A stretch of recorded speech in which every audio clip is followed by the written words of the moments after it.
right? Okay, recording is in progress. Fine. So that's presentation. Presentation is nothing too big of a thing, but it's just expressing yourself, expressing your thoughts, views, ideas. Okay. So, but this has, what is the basic difference between, sharing our ideas and stuff, and why do we call it as presentation skills? Presentation is because this has to be done in a professional manner. It cannot happen just like, how we share or how we are talking now. I'm sharing whatever it's like, I feel like speaking and you speak from your end. This is also presentation. But when we speak of presentation skills, it has to be done in the professional arena, and it has to be done in a way keeping in mind the professional ethics, one, and also keeping in mind your audience. Okay, so what does it mean? What exactly do I mean when I say keeping in mind the audience or in a professional way? We will see ahead. Okay, so the agenda for the day, how we are going to proceed through the next 2 hours is something like this. First, we'll be dealing with the 5 P's of presentation. What exactly are the things that you have to keep in mind when you present something? Okay. Second, the key elements or something that's very crucial, something that you have to decide, plan, strategize, and then present. How exactly does this entire process happen? That's to do with the content. When you have to present, how do you prepare your content? Second, it's like basically we are speaking about presentation, so slides. So how exactly do you design these slides? Third, narration means what? How do you present that information which is seen on your slide? How do you kind of convey your message or convey your idea in a more convincing manner, in a way that is confidentially executed? Okay, and last is delivery. Okay, that is how exactly do you conduct yourself when you're, narration is to do with how you speak, how you present the data, but delivery is mostly to do with how you present yourself during the presentation. So these are the 4 basic things that you have to keep in mind. When you get all these 4 aspects right, your presentation is going to be a killer. Okay, and next, we'll be dealing with virtual presentations. That's one thing very important, because now is the new norm that we have moved from, in-person presentations to virtual presentations as well. So what are the things that you have to keep in mind when you're presenting something virtually? Okay, that, and last but not the least, a few tips on how exactly to present well. Okay, so largely this is going to be our agenda for the next 2 hours. So let's begin. The first one, the 5 P's of presentation. First is the purpose. Now, what do I mean by purpose? Why exactly are you giving this presentation? Very important, right? Why are you giving this presentation? There will be some goal for the presentation. There'll be some aim that you want to achieve by the end of the presentation. Like, for example, if it's some sort of a report, right? Like maybe a quarterly report, a weekly report, or maybe a project report, a report that you are presenting, right? The main purpose of such reports is to give what exactly is in the report, the data which is in the report. Where exactly have you fared well? Where exactly are things going wrong? What are the areas of improvement? And how is the pace of development, or how is the pace of progress in the particular project, or in terms of the entire organizational thing, right? So what exactly is the purpose? What is it that you want to achieve by this presentation? That's one thing that you have to keep in mind. Okay. Another aspect that you have to pay close attention to is, why are you the person who is presenting? It could have been any other person who is presenting, but why are you the chosen one to give the presentation? There might be many reasons. Like, for example, you are the one responsible for the project. You are the one whom your company or your team thinks is capable enough of presenting, right? So, and also it can be something like you are the one who is dealing, like, for example, if you're speaking about a particular client or a client report, you're presenting a client report, then you are the one who is associated with the client. So you will have all the information at the back of your hands, right? So you are the one who is presenting. So why exactly are you the chosen one? That you must get an answer. When you put that question to yourself, you will be more confident about why are you the chosen one. Okay, usually it so happens, one thing is, while giving presentation, all of us have those butterflies in our stomachs, all of us are a bit nervous in order to get through. It's something that's extremely normal. It's something that happens with everyone. In order to move past that stage, when you understand why are you the chosen one, that gives you confidence. So give a little bit of thought towards that as well. Okay. First thing is your purpose. Second, you have to plan how exactly are you going to present this data in a way that's more convincing, in a way that it is delivered in such a way that everybody remembers it. See, we come across a lot of presentations every day. Some are extremely boring. You're sitting there for the sake of it because it's mandatory for you to sit and listen. And many a times there are other people who present it so well that their energy is radiated in the entire hall or wherever they're presenting, meeting room, wherever they're presenting, or if it's a virtual one, it's kind of, their energy radiates and you are glued to your chair and you want to sit and listen to that person talking, right? When does it happen? It happens when you plan your presentation well. How exactly are you going to start? What data are you going to present? How are you going to present it? How are you going to interact with your audience? How are you going to ensure or kind of check that your audience is understanding whatever you are presenting? So you have to plan it beforehand well. Okay. So that's the second aspect that you have to keep in mind. And the third one is prepare. Now, prepare is nothing but when you have created a plan, you have to execute it, start working on it. Everybody has a plan in their mind, but it isn't fruitful until and unless you start working on it. And this stage exactly emphasizes on that. You have to prepare how, whatever the things you have planned, you have to act upon it. Okay. The fourth stage is to do with present. Now you have planned, now you have prepared, made all the necessary things according to your plan. Now, the final thing is to execute your plan, present it, the actual task that you're going to do, the most important stage. You're going to execute your plan that you have prepared, right? How are you going to present? That's one thing. And last but not the least, progress. See, everything is something, an experience that happens for you to learn. Keep your mind open, okay? If anything goes wrong, if there is a mistake, you're learning from it. You will do it better.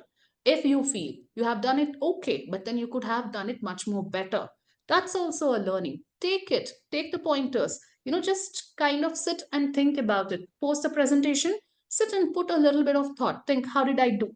Could I have done better something that I have done mediocre as of now? So give a little bit of thought about on yourself.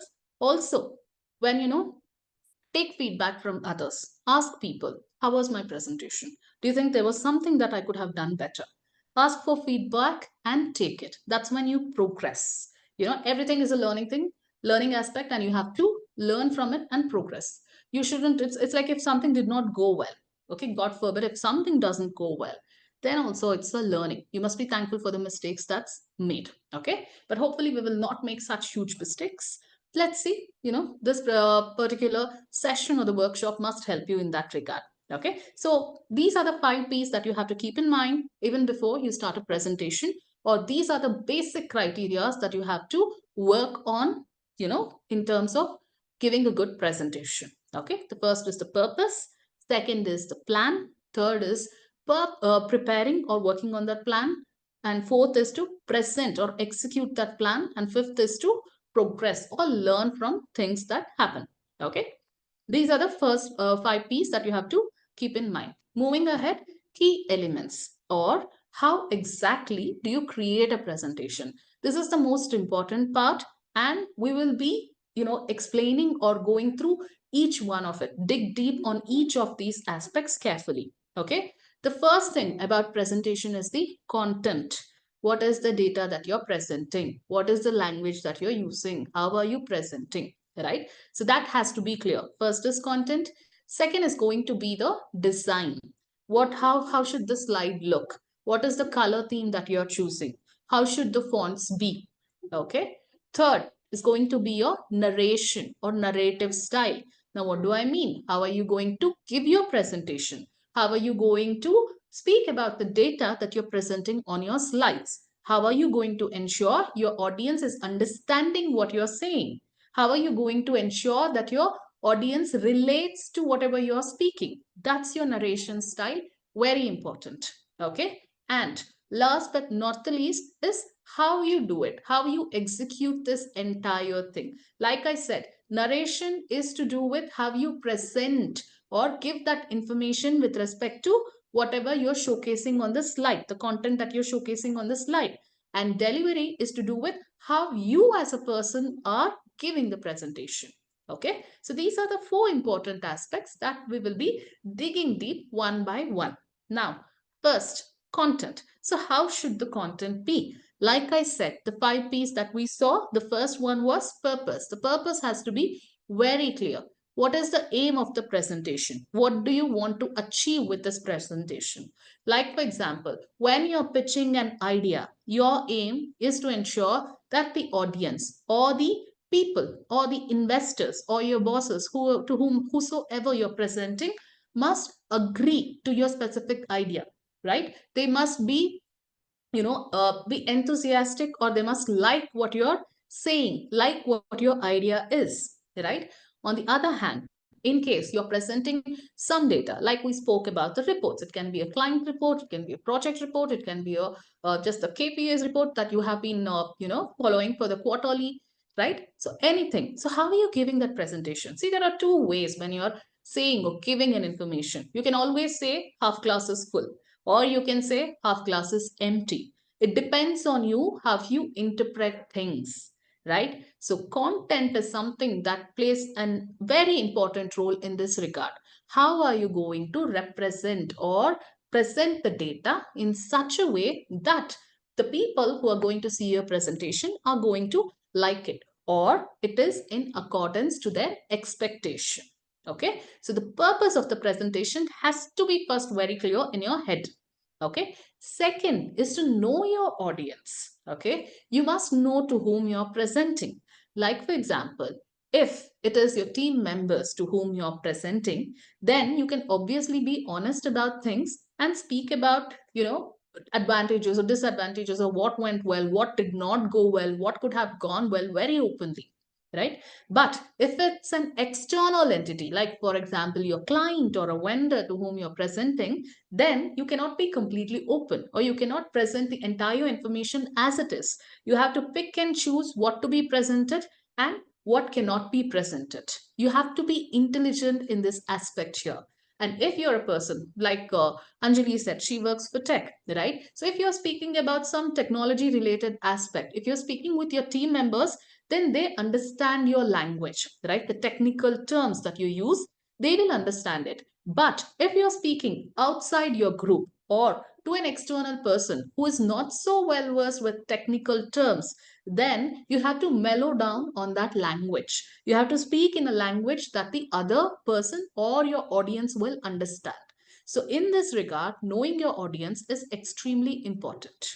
Okay. And also certain content essentials, like what exactly has to be presented, which information has to be presented, how are you going to present. More on this here. Okay, the purpose. So we were speaking about purpose. So what are the things that you need to ask in order to ensure or get to know the purpose of your presentation? First, what is the purpose of the presentation, or what is the aim of the presentation? Second, why are you giving the presentation? Like I said, why are you the chosen one? You have to dig deep, and that will help you in terms of understanding. Okay, so why are you the person who is giving the presentation? Thirdly, whom are you giving the presentation to? That is knowing your audience, okay, to whom you're giving the presentation. And fourth, where and when are you giving the presentation? This is to speak about the venue where you're giving the presentation, whether if it's an online one, offline one. If it is an offline one, where are you giving the presentation? A meeting room, a client's place, or you're in your team cabin, wherever. Where are you giving the presentation? That has to be clear. And the time when you're giving the presentation. Like, for example, if you're giving the presentation in the morning, first thing in the morning when people come to the office, then they are energetic, enthusiastic. They will take the information, whatever you're giving. There wouldn't be much of an effort from your end. But on the contrary, if you're giving your presentation in the afternoon, then obviously people would have had their lunch, they would have just come, they'd be feeling sleepy. How are you going to combat all those things and ensure you give a good, nice presentation and people take it, right? So in this regard, the venue and the time where you're giving presentation becomes extremely important. Okay, so the purpose of the presentation has to be clear. And when I say purpose, you must know all these things. What is the aim of the presentation? Why are you the chosen one who is giving the presentation, right? And who is your audience? And also, where and when are you going to give your presentation? Okay, that's spoken. Now let's move ahead. It's very important to know your audience. When I say knowing your audience, what do I mean? First, you have to analyze who are your audience, how many will be there. Based on the number of people, the length of your presentation can be decided. If it's a large number of people, then the presentation can be lengthy, no harm in it.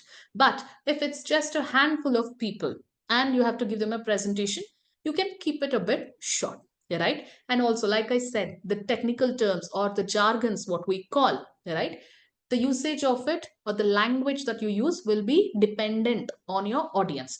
So first, you must know who your audience are and how many people will be there. Second, understanding your audience means what? What sort of knowledge do they have? Like I said again, if they're the people who are well versed with technical aspects, please go ahead and use all the jargons that you want to use. But if it's someone who is not so well versed with your language, then choose your language carefully. Choose your words carefully. Do not use too technical terms. Do not use acronyms. Okay, limit all those usages. Keep it simple. Speak in simple language. Okay, so that's about understanding your audience. Third, demographics. Now, what do I mean by demographics? What is the age of the people who are, in your audience? And what is the gender? What is their educational background? Demographics basically means the age, gender, educational qualification of the people. Now, why is it important to know the age and gender of the people who are there? So that you can strategize your content accordingly. Like, for example, if it's the senior people or people are a bit who are a bit old, then they would just want to listen to the facts. You cannot beat around the bush. You cannot tell a story and then come back to what the information that you want to convey, right? If it's the senior people and if it's the old people, they just want to cut to the chase directly. So you will keep your presentation in a similar way. But if it's some young people or new recruits, new team members to whom you're presenting, then you have a little bit of leeway to be a bit creative. You can bring in a small icebreakers, you can have an interaction with them, you can beat around the bush, give a lot of information, and then get to the point, right? So knowing the age and gender of people becomes very important. Okay, next, interest. What is the interest of these people who are attending your presentation? Why are they sitting there and listening to you? What is in it for them? One very important question that we usually ask: what's in it for me? What's in it for them? So you have to analyze or understand what's in the what's in the presentation that your audience wants to hear or wants to know. Like, for example, if it's the senior team of your organization to whom you're giving presentation, then they would want to know how you have progressed in terms of the project, right? If it is your team members, then, and probably if you had kind of worked on some new project or worked on some new methodology, some new thing you have adopted, then they would obviously be interested in knowing whether if it actually worked, whether if it attained the aim that you intended to achieve, right? So what is the interest? Why are they sitting? What's in it for them? That must be clear to you. Environment. Now, when I say environment, what do I mean? Like I said, whether if it's an offline meeting presentation, online presentation, and if it's an offline presentation, where are you giving it? Because wherever you're sitting, the environment plays a huge role in terms of deciding or determining the interest of the audience. Where do you stand? Where are you standing and giving the presentation? Is the room neatly lit? How many people is it? Is the meeting room too congested, or is it nice and can include a lot of people? These things have to be determined. These things have to be analyzed, because what we call as ergonomics, or what we call as the comfort of the people, also plays a huge role. Because if somebody is kind of uncomfortable sitting there, then the chances of them listening to you is quite less, isn't it? And also, if the person is way too comfortable, like for example, rather than making them sit in a nice professional chair, probably you have given them a sofa set to sit. If the meeting is a bit informal, Then probably if you have a sofa in your organization, then if you ask them to sit there, they might get way too comfortable and may not listen to you. So the environment plays a huge role. You must understand where you're giving presentation. Accordingly, you can alter the way you give your presentation. Okay, so that's why environment is extremely important. Next is the needs. What are the needs, right? What are the needs of your audience that we spoke about, right? When we speak about interest, it also speaks about the needs. Okay, and what are your needs as a speaker? What do you need to give them as a speaker? What is the information that you are intended to give? Okay, how should you give? What data should you give? And how exactly will you present it? All those things have to be clear. Next is customized. See, we are going one by one. Audience, what it means. So, C means to say your presentation has to be customized to suit the audience to whom you're giving, right? Like I said, the language changes, the way you present changes, the color theme of your slide changes based on the people to whom you're giving your presentation. So it's important to customize. There is no one size fits all in terms of presentation. You cannot pick up the report, put it in, and just present it. Doesn't work. You cannot pick up the presentation that you made for some other team and put it across to this to another team. It doesn't work that way. You have to customize it to suit your audience. Okay, last but not the least, expectations. That is what is being expected out of you. What is their expectation on you? All these things have to be clear. Basically, when I say know your audience, know who your audience are, what is their background, what is their age, what is the that they're expecting from you. Okay, this has to be clear. Very basic. Who are they? Why are they sitting here? What is their expectation from this particular presentation? Three factors when I say know your audience. Okay, next, let's move to the content. So, how should your content be? It should be clear. When I say clear, there should not be any doubts. What you speak has to be doubt free. There should not be any information, or the way you present information should not lead to any doubts. It has to be clear. What we say, clarity. So that clarity has to exist with respect to your data in your head first. So first, when you start preparing the presentation, then that clarity with respect to every aspect should be with you, because later, in case there are any questions asked to you with respect to the presentation and you do not have any information about it, it shows very bad on you. Okay, so first of all, when you're creating the content, be very thorough with the content. What is it that you're going to give, and what are the factors that you're going to include? When I say clear, you have to, or when I say clarity, one factor that I would like to highlight here is you have to be proactive than being reactive. Now, what do I mean by being proactive? Anticipate questions. Okay, if I'm speaking about this, maybe this can be a little bit confusing for the audience, so maybe I can expect a few questions around this. Maybe this factor is not is a little bit difficult for the set of audience to understand, so maybe I have to emphasize more on it, or I have to ask again and again in case if there is any more clarifications that they need. So all these things have to work out in your head, and now that's what we call as being proactive. Okay, so you have to be proactive in terms of ensuring that your presentation is clear or your content is clear.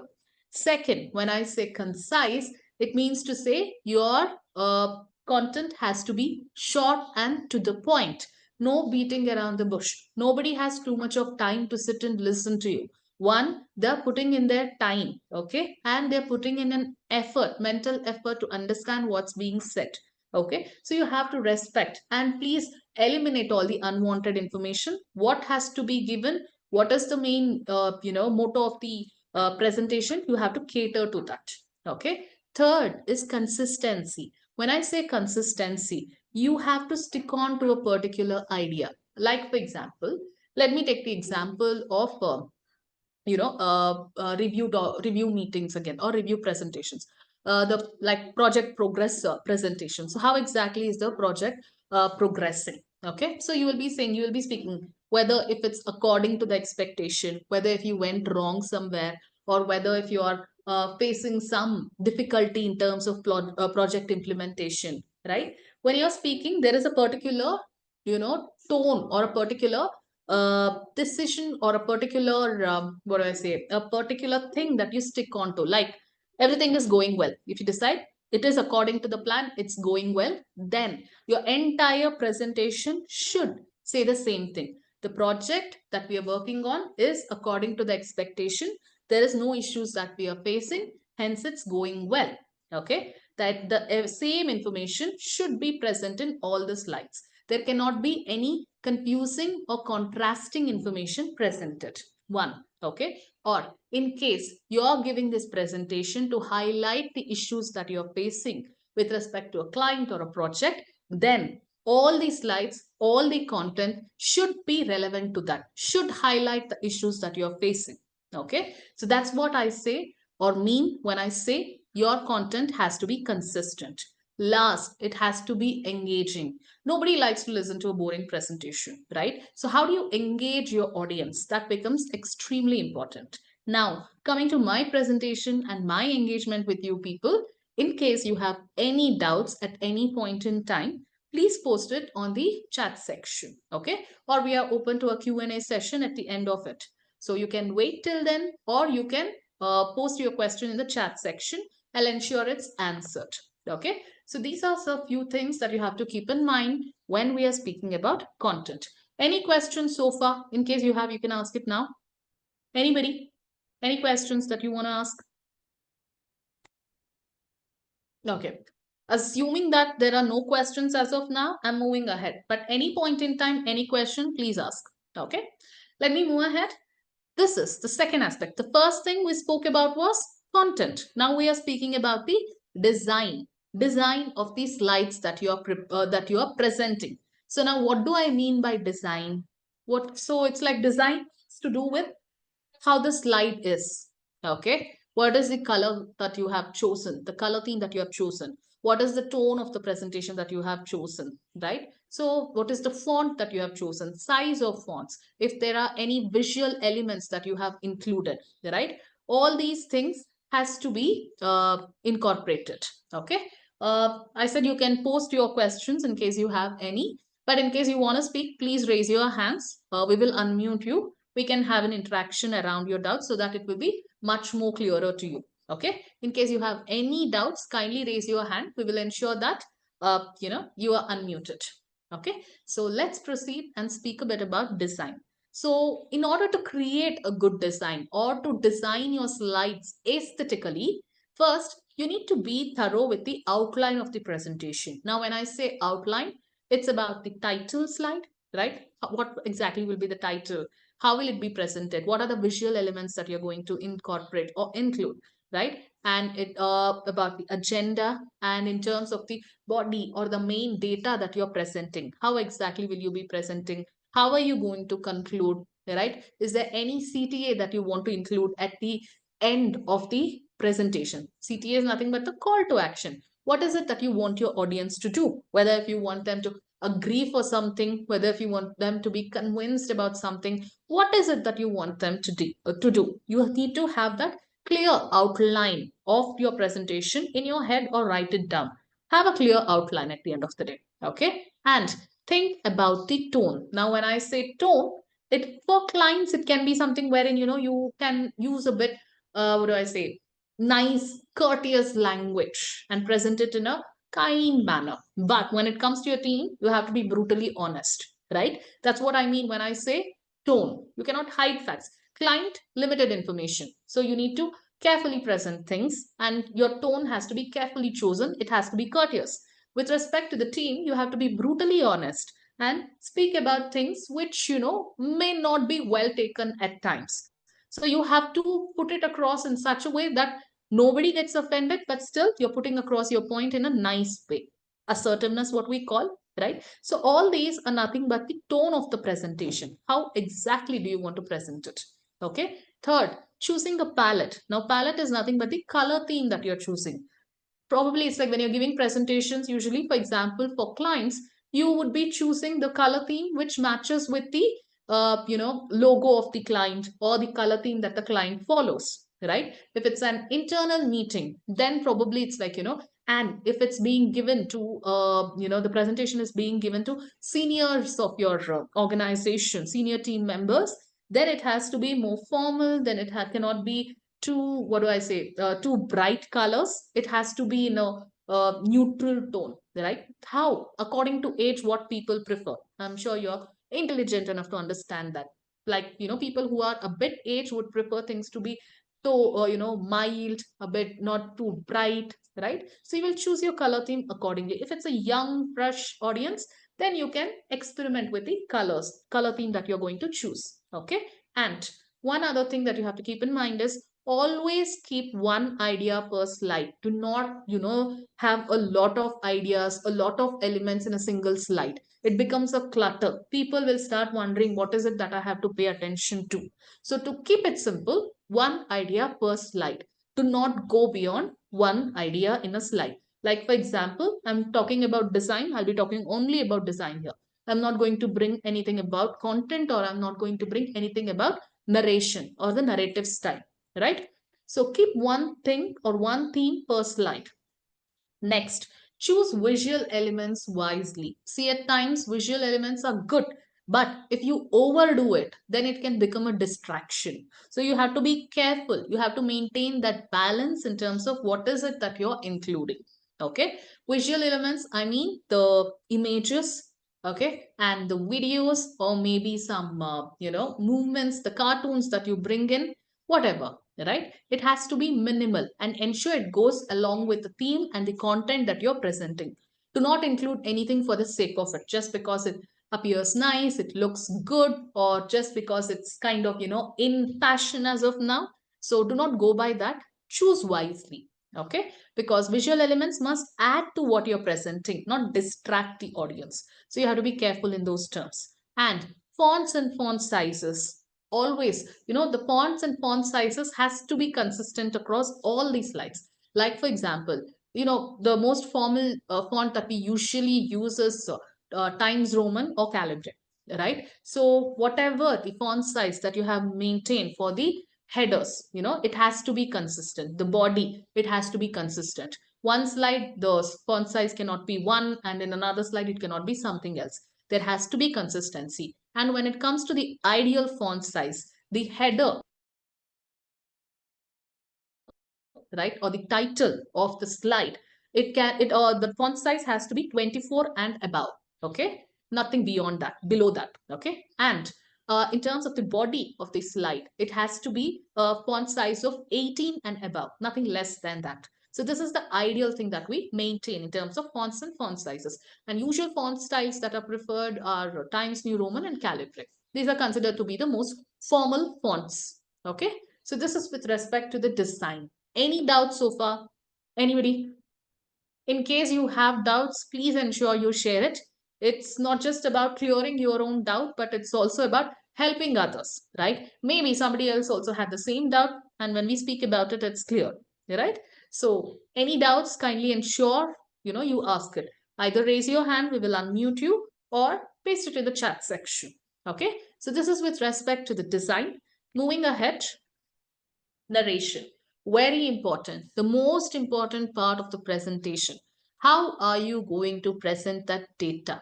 What is the style that you're going to adopt? Extremely important, and this is what makes a presentation a success or a failure, right? Or a failed attempt, right? So how exactly are you going to present? So this is very important and very interesting as well. How is it interesting? We will learn here. Okay, now just listen to this video and we will discuss about it. I want you to pay extra attention to this and listen to it. Okay, listen to it. I don't think it's audible, right? Give me a second. I'm a dog guy. With Listen. dogs. Sorry, listen to this very carefully. One second. When I give a presentation, so low tone is very problematic.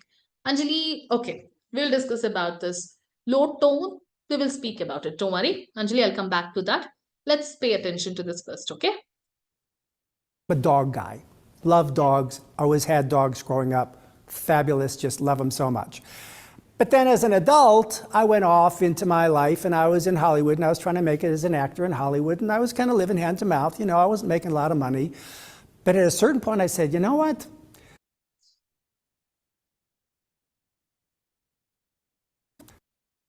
I just want to get a dog. I just want to have a companion. I want to have a dog. And so I went out and I got a little 6-month-old black lab puppy, just a little ball of fat and fur. It was just so cute. And I named her Jaya and I raised her. She was my best friend. She was my buddy. I loved having this dog. She took care of me. I took care of her. But then she got sick. At about 2 years old, she got sick. And I mean, really sick. I came home one day and there she is. And I'm like, you didn't come to greet me. You're not wagging your tail. And dinner time and you don't want to eat dinner and you're just laying there and I call you and you won't get up. What is going on with this? My dog is sick. This is scary. So I took the dog to the vet because as a kid, I never had to do anything like this. My dad did it, but I took the dog to the vet because I know, well, that's what you do. And the vet took a look at her and she came back and said, yes, your dog's got a little doggy cold and we're going to give you some pills. And I want you to give her 1 pill at breakfast and 1 pill at dinner. And she kind of gave me some instructions on how to give a dog a pill. And I thought, sounds like a piece of cake. Dinner time comes around. Jaya, come here, Jaya, come here. Oh, hi, sweetie girl. I know you don't look like you feel good. I need to give you a pill. Let's see, what did he say? She said, pry open the mouth and shove the pill way down into the back of the throat and hold the mouth closed and you're going to swallow the pill. Are you doing it? I can't tell. Did you swallow the pill? Good girl. Good girl. Yes, swallow the pill. Ah, Jaya. Well, she spit up the pill on my hand. That was like half-digested pill and saliva and yuck all over the place. I did this with 3 pills. They were expensive. After 3 pills, I looked at the clock and it's like, oh my gosh, it's after hours. I can't call the vet. I need to call somebody. So I called my friend John. Yeah, hey, John. Yeah, I'm good. Listen, Jai is sick and she's not taking she won't swallow a pill. I'm supposed to give her a pill and she's, what? Peanut butter. What does that got to do you want to borrow some peanut butter, John? Hide the pill in the peanut butter? How does that? Get a scoop. Okay. Hide the pill in the peanut butter. That'll work. Okay. All right. Yeah. Okay. No. Say hi to Loopy. Okay. Good. Well, I figured I don't have any other resources. I'll go get some peanut butter. So I got some peanut butter and I scooped it up and put a, dollop in I got the pill and I put it in the peanut butter and held it down. Jaya, come here, come here. She swallowed the pill. Yes, this is so cool. She swallowed the pill. I was so excited. Right? So this was a bit over dramatic for sure for any corporate presentation. But the main thing here is, you can experiment with your audience. What serves well? What conveys the information better? That's one thing that you have to, your takeaway from this particular video. Okay. Speaking a bit about it, he speaks about the peanut butter, hiding the pill in the peanut butter. Now, what exactly does that mean? We will be exploring it in the next slide. But before that, let me come to Anjali's question. Anjali, you said that, your voice is a bit low or your tone becomes a bit low when you present, right? So one thing that you have to keep in mind is not everybody can speak loudly. That's absolutely okay. So one thing that you can do here is, always ensure that, your microphone works well. Ask for a microphone, okay, whenever you're giving a presentation, or if you're giving a virtual presentation, ensure, you invest on a good, audible microphone that you can use, right? And if it's an organization, ask for a microphone and use it. Test it before presenting. Check if it's audible enough, then use it. One, okay. Second, another thing, in case you do not have a microphone provided, what are you going to do? Check with your audience. In case you have space to move around, right?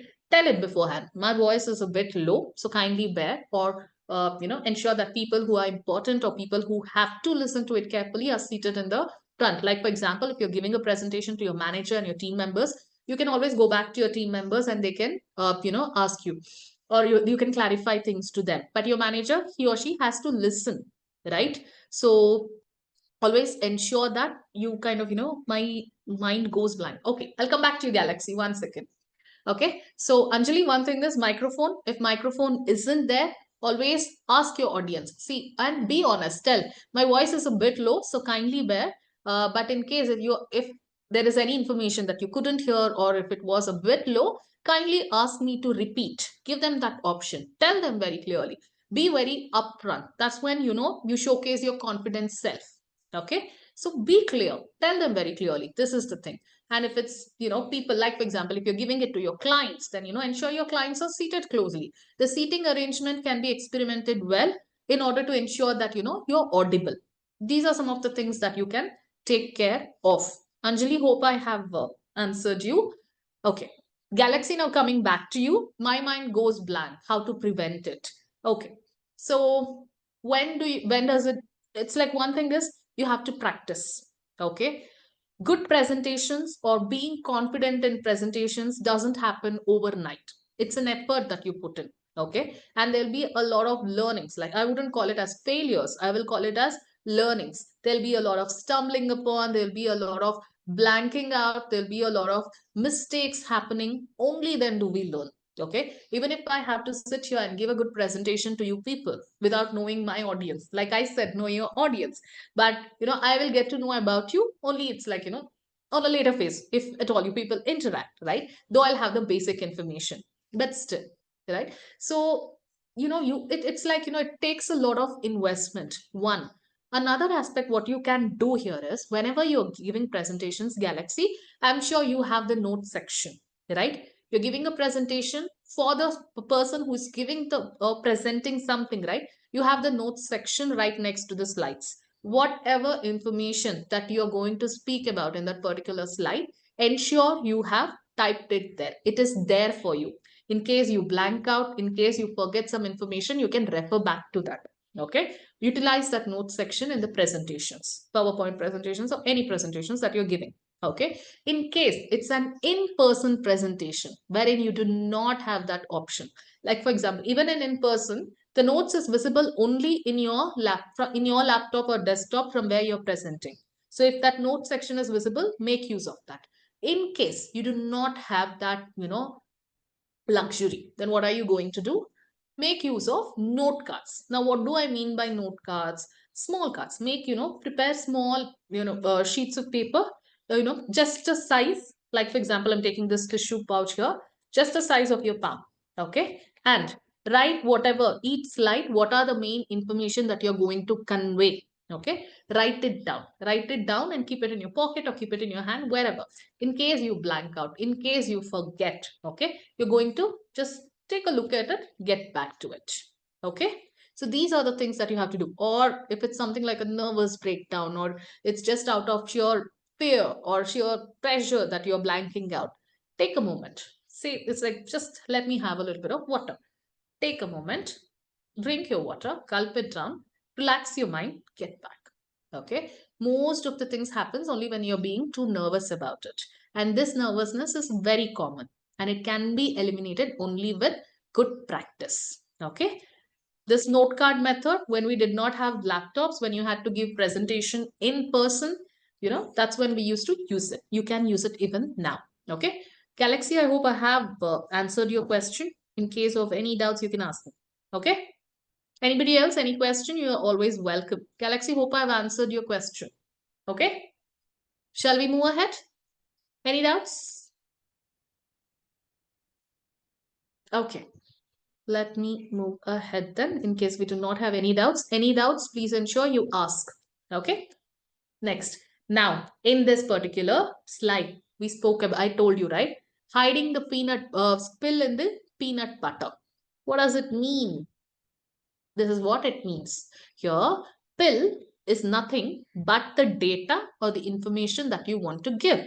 And peanut butter is nothing but the way you present it, the narration style. Narration is nothing but storytelling. Okay. If I just give you blank stories, it doesn't get registered here.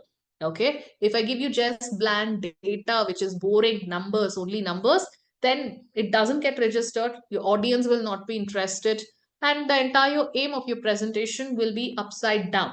So, how do you ensure this doesn't happen? By hiding the pill in the peanut butter, by hiding the data in the way you tell a story, by hiding the aim that you wish to achieve in the way you tell or give a particular information. So, for the first one, the first peanut butter or the first methodology in terms of narration that we are going to speak is something called as situation, complication, resolution. As simple as it. What is the situation currently? What is the complication that has arisen or is going to arise or, arose on a later end, right? So, what is the complication and how are you going to resolve it? Like, for example, whenever we tell a story, how do we say, you know, once upon a time, there was this tiny little kingdom which was, in happiness. But then came a demon, or then came a witch who cast a spell of doom on this particular city. And then, in order to kind of, eliminate that witch, or in order to eliminate the evil cast that she spell on the city, there came a hero with his shining armor on a white horse. He came and he fought the witch, evil witch, and ensured that the kingdom got back to its glory all again. Classic Cinderella, classic Your Sleeping Beauty, classic any sort of a story. This is how it happens. What the situation was, how the status quo was, then what was the complication that came in, and how did you resolve it? Similar way, how do you apply it to the corporate arena? What was the situation before doing this project? Why did you do it? Okay. What were the complications that came your way and how did you resolve it? Situation, complication, resolution. Now you will understand more about this when you see the next video. Okay. So let's see, take a look at this and tell me when we come back after watching that video, tell me what was the situation, what was the complication, and how was it resolved. Okay. So pay attention to the video and post that, type it in the chat section. Tell me what was the situation in the video, what was the complication that came their way, and how was it resolved. Now take a look at this video. Pay attention to it, please. This is Ashley. She's going on a trip.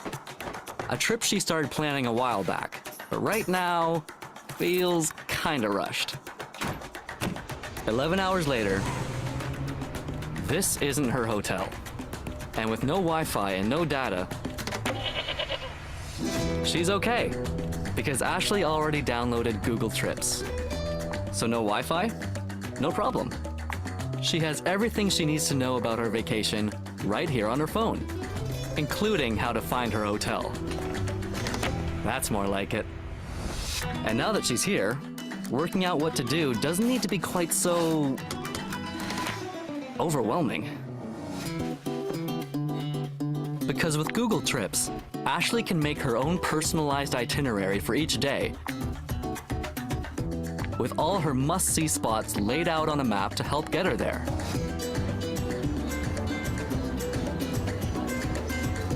And now that she can plan in advance the travel time to each location, she doesn't need to let any opportunity pass her by. All that sightseeing is hungry work. Hang on a second. Ashley, remember that place you saved that your friend Jane recommended? Yep, this one. Right around the corner. Known for being Picasso's old stomping ground.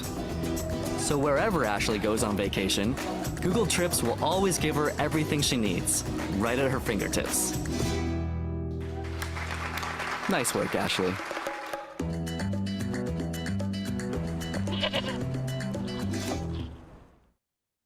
Okay.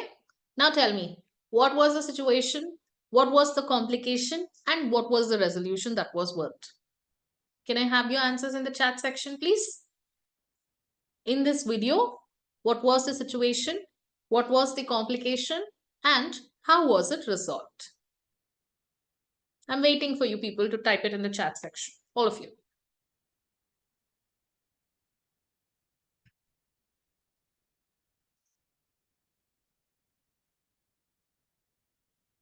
Are you people typing?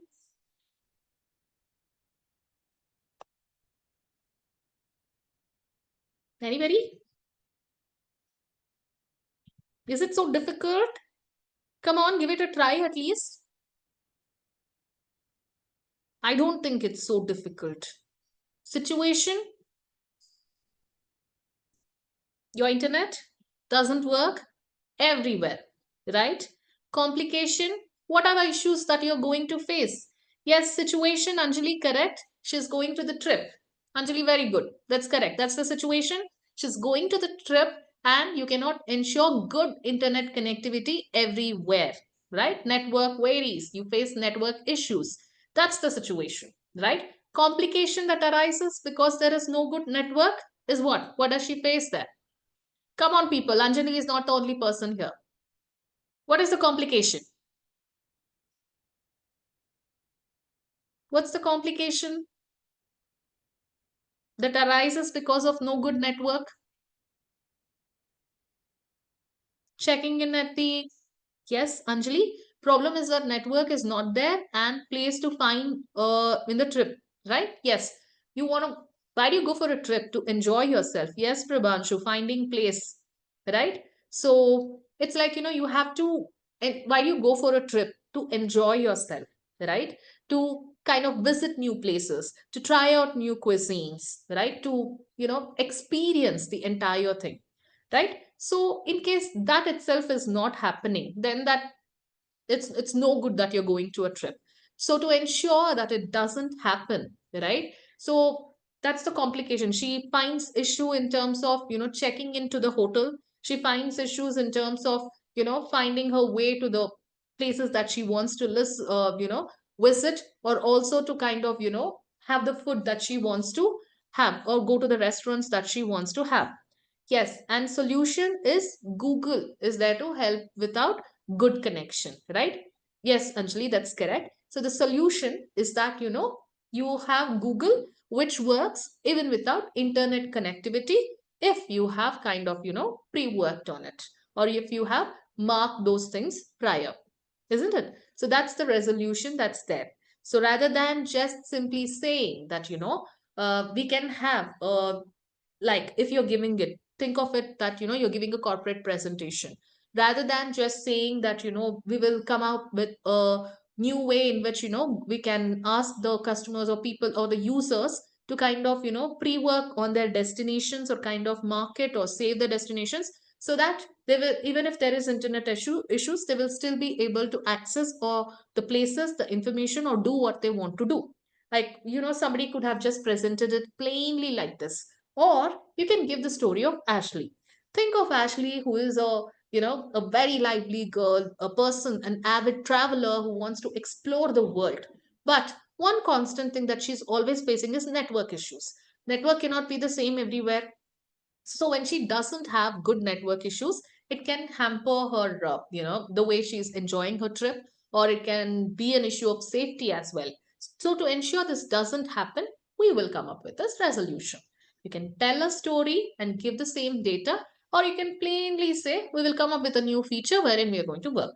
See, this feature thing, it's like saying information directly, like I said, you must know your audience, to whom it works, to whom it doesn't work. When you give the example of Ashley, when you create a story around it, the information that you're giving registers better in the audience mind. And that's the main reason why all these narration styles have evolved.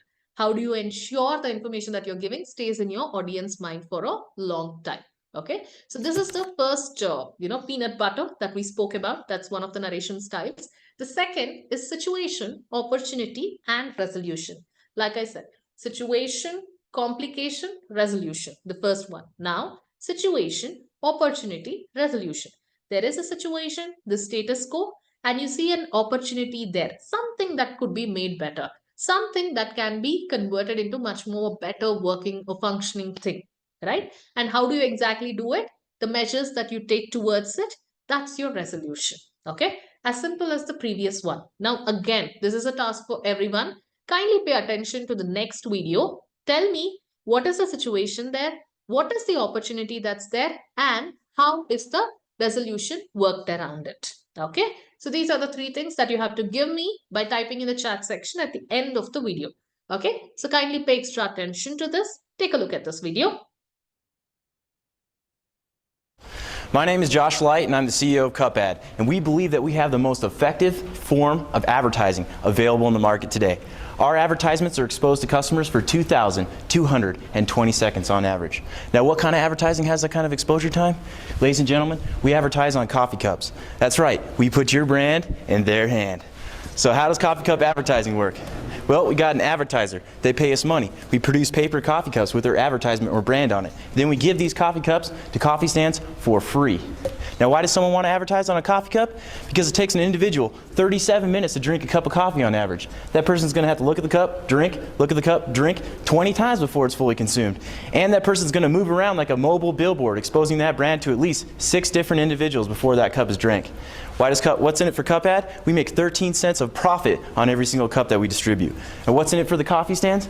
Well, when most people think about coffee stands, they think about Starbucks. But what about the 25,000 coffee stands in this nation that have plain white cups like this? They don't have the economies to scale to put their own brand on the cup. So we give them free cups. They save $15,000 a year by not buying cups. They like these savings so much, ladies and gentlemen, that approximately 80% of the stands that we've contacted have signed exclusivity agreements to distribute our cups. And what kind of momentum have we started for this company? The last month alone, we got 58 coffee stands in California to sign exclusivity agreements with us to distribute our cups. If we continue to get 58 coffee stands every single month, for the next 12 months, we will have 700 coffee stands at the end of the year. With 700 coffee stands, we can move 8 million cups a month. And at 13-cent profit, 8 million cups a month, we're making over $1 million of profit every single month. And we've already started this, ladies and gentlemen. In fact, our first customer, Overstock.com, will see their cups hit the California market in 21 days. Thank you very much. Now, tell me, what was the situation, what was the opportunity, and what's the resolution that's worked around? Okay, I'll wait for you to give your responses in the chat section. Tell me what's the situation, what's the opportunity that you see, and what is the resolution that's worked around in this particular video. And also, if you can, think about it parallelly, like how you can apply this particular narration method in terms of corporate presentations, how exactly you're going to do much, much better. Okay, so think about it. Tell me, what are you going to do? Type your responses in the chat section. I'm waiting for you people. You're not asking questions, so I'm asking. So tell me. Okay, Miraj, they are using cup as the opportunity. Yes, very good. The situation, what is the situation, Miraj? You got the opportunity right. What is the situation? Come on, people. What's the situation there? Miraj has rightly identified the opportunity. What about the situation?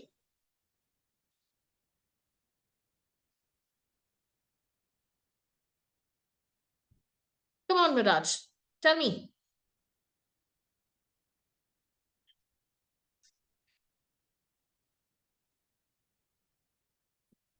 What's the situation like? This is marketing, Prabhanshu. Yes, marketing, is it a situation or is it a resolution? Prabhanshu, think about it. Marketing, is it a situation or a resolution?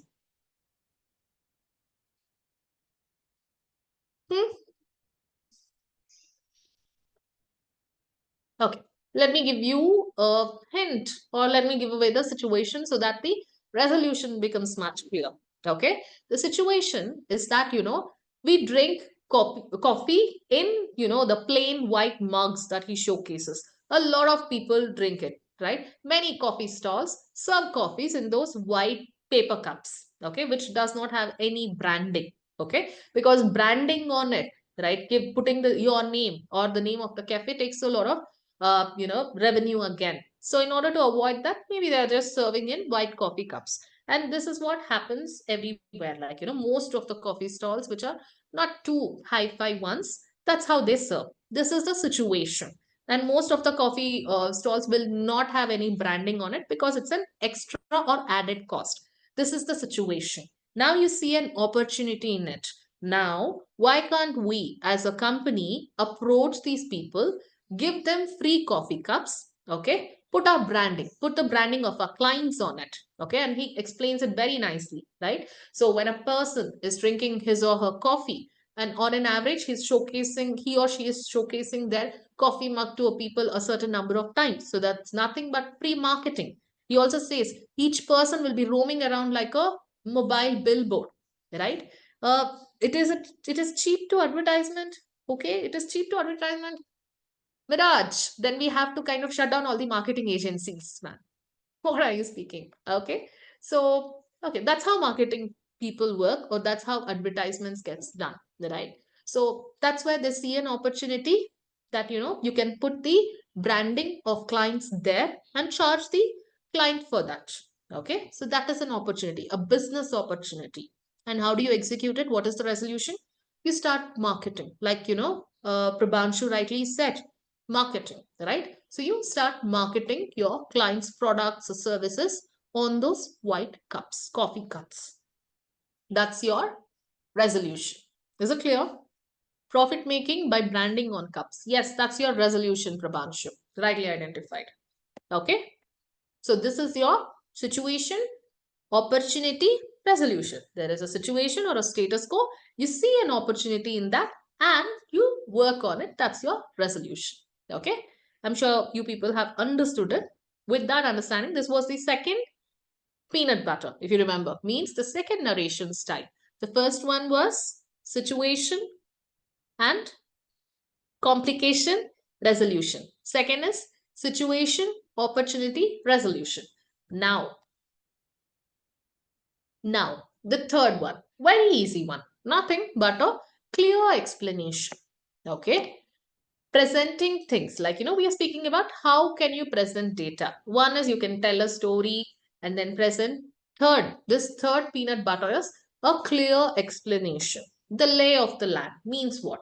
Or it's a roadmap means what? How do you kind of, if you are visiting tourist places for the first time, or you're visiting tourist places which are too vast to be covered, you get a handout. Now what is there in that handout? You will have destinations there, you will have various roads that you can take to reach that particular destination.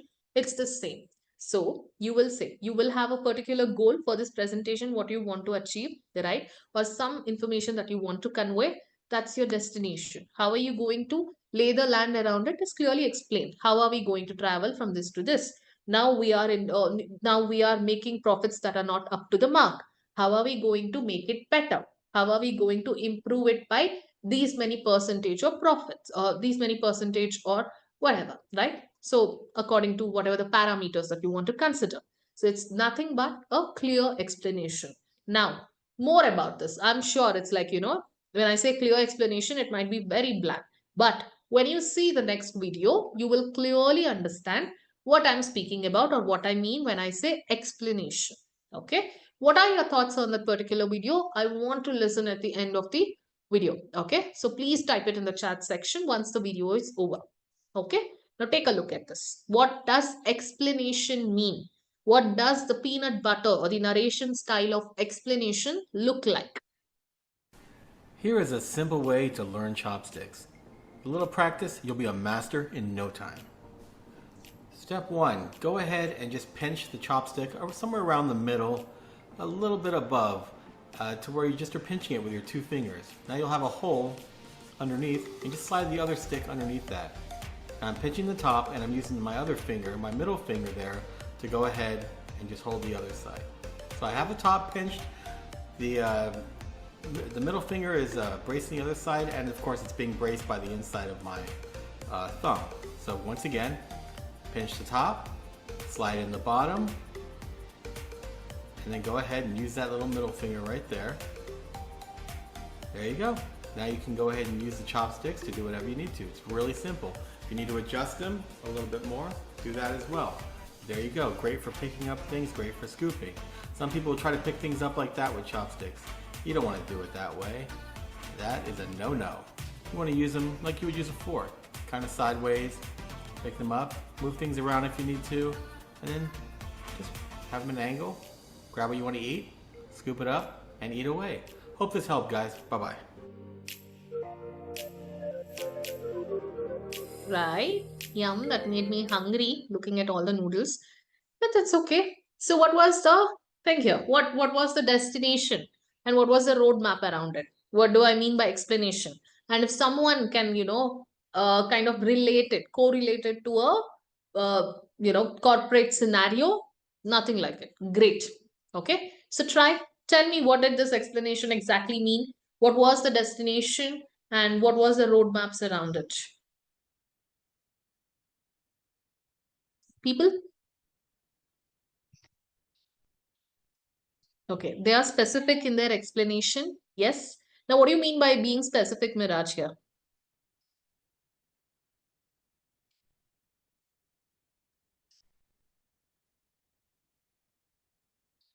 Others? What do we mean? Which finger to catch? Yes, Miraj, right. Which finger to use? How to use? First, the destination is how to hold the chopstick. That's the main destination, or that's the first thing that you have to explain clearly or make the person to understand how to hold the chopsticks, right? That's the first aspect. That's the first destination. So you give a clear explanation which finger, which how are you going to hold the chopsticks, and you're going to bring the finger in between the chopsticks, where exactly to hold the chopstick. A very clear explanation. Second destination is how do you pick objects from that particular chopstick, right? So that's when you say you're holding your chopstick slantly and you're picking it or using it just like how you use your fork, right? That's about they're repeating it to understand it clearly. Yes, that's right. Right? So those are the destinations. How do you hold the chopstick? How do you pick objects from the chopstick? Destinations, roadmap is how exactly do you do it? The clear explanation of things. Now, if you have to correlate this to a corporate scenario, how will you do it? Let me give you a scenario. Picking on that, you tell me another scenario. Okay? Like, for example, the productivity has kind of gone down in the team. You have to increase the employee motivation or the team's motivation. How are you going to do it?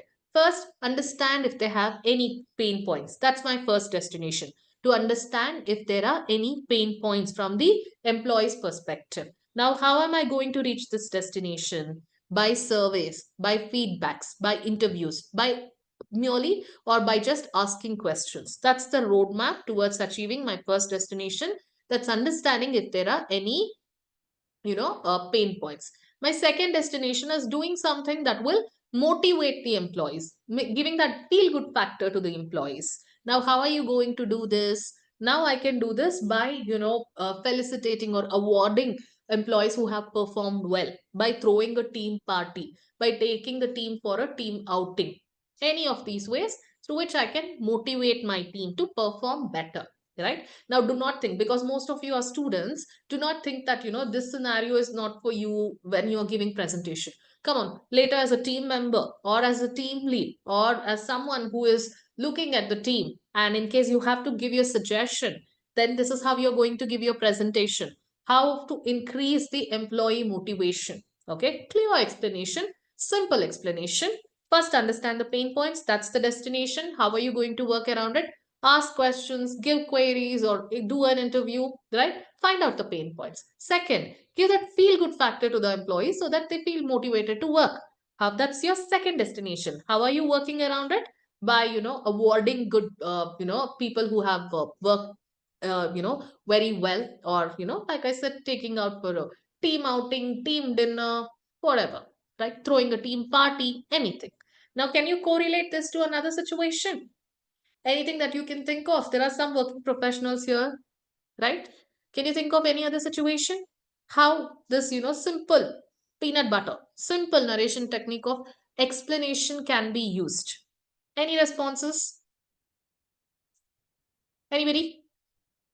Come on. It's only when you start putting your mind here, when you start understanding these concepts, that's when you can exactly apply these things when you give presentations. That's when your presentations is going to be much, much better compared to plain presentations that you used to give earlier. Okay? There, I think there was one message. Okay, nothing.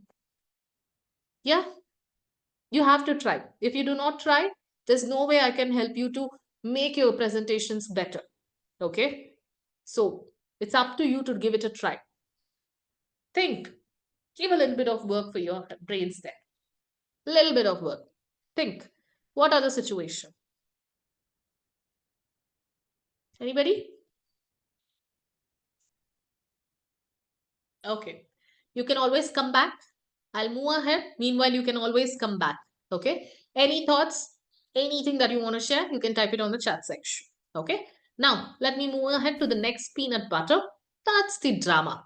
As the name suggests, a lot of drama involved here. Now, what do I mean by drama? Okay. Think of this. Think of a movie, some movie that you like. How does a movie usually proceed? First, there is a hero, okay, a protagonist, okay. Let me not be gender biased here. The protagonist, rather than saying hero or heroine, a protagonist, right?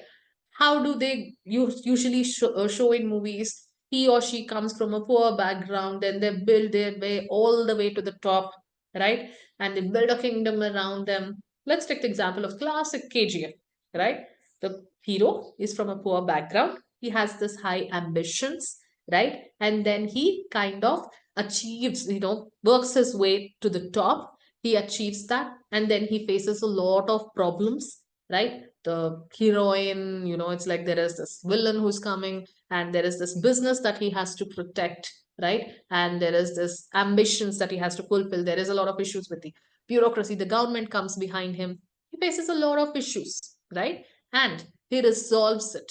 Okay, though there is a low phase in his life that he faces, he works his way to the top all again. He resolves all those issues and feels accomplished. And there is some learning at the end of it that comes their way. Right? So, this is how a classic drama, any movie that you take, this is how it's going to do. Now, how does it happen? Let's see here. One fine day, right? Like we started.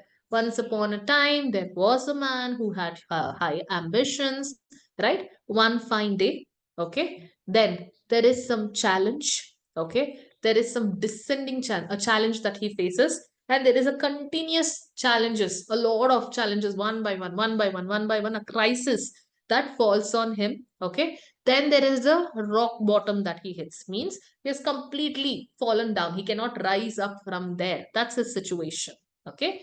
But however, he's a hero, or he or she is a heroine, right? So they have to work their way up. So they will slowly work their way around the problem. They will rise above the problems. Okay. Then there is a return. Their first level, how they had achieved, how they had got success, they will get back to that. They will return back to their original status. Then there is a lesson that they learned from the entire thing. This is your classic drama. Okay. Now, what exactly does it mean? How does it look when you use it in your presentations? Take a look at this. Okay. What do I mean by drama? When you're giving presentations, how do you bring in drama? And come on, as human beings, all of us love a bit of drama. All of us love being a bit of dramatic elements, right? Bringing in the dramatic elements in our conversations. We do it unconsciously while having an informal conversation, we do it. But you can also do it formally, in formal conversations while giving presentations. How exactly do you do it? Let's see it from Jack Ma. Okay, take a look. Since there's no way to learn English at that time, there's no teachers in our city who can teach people to speak English. So I listened to the BBC and Voice of America.